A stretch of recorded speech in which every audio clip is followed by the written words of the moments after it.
السلام علیکم۔ میں ڈاکٹر ذاکر یونان سے اور 9 جنوری کے اہم واقعات۔ 9 جنوری 1977 کو صدر پاکستان فضل اللہ چودھری نے وزیر اعظم کی درخواست پر اسمبلیاں تحلیل کر دیں تاکہ نئے انتخابات کروائے جا سکیں۔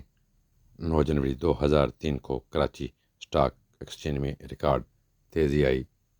9 جنوری 2018 کو وزیر اعلیٰ بلوچستان ثناء اللہ ظاہری مستعفی ہو گئے، جو 25 دسمبر 2015 کو اس منصب پر فائز ہوئے تھے۔ 9 جنوری 1980 کو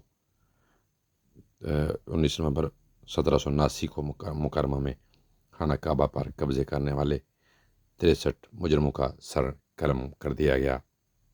9 جنوری 1982 میں ہندوستانی سائنسدانوں کی مہم جو پہلی بار انٹارکٹیکا پہنچی۔ 9 جنوری 1970 کو سنگاپور میں آئین نافذ کیا گیا۔ 9 جنوری 1349 کو سوئٹزرلینڈ کے باسیل میں 700 یہودیوں کو ان کے گھروں میں زندہ جلا دیا گیا۔ 9 جنوری 1718 کو فرانس نے اسپین کے خلاف اعلان جنگ کر دیا۔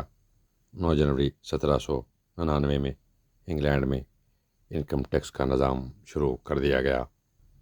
9 جنوری 1960 کو مصر میں اسوان ڈیم پر کام شروع کر دیا گیا۔ 9 جنوری 1962 کو سونے کی قیمتوں پر کنٹرول کرنے کے لیے پوری دنیا میں اقدامات کا اعلان کیا گیا۔ 9 جنوری 2010 کو سری لنکا کی فوج نے 700 تمل باغیوں کو مار دیا۔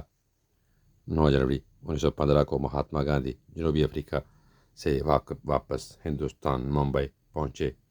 9 جنوری 2004 کو امریکہ نے عراقی صدر صدام حسین کو جنگی قیدی قرار دے دیا۔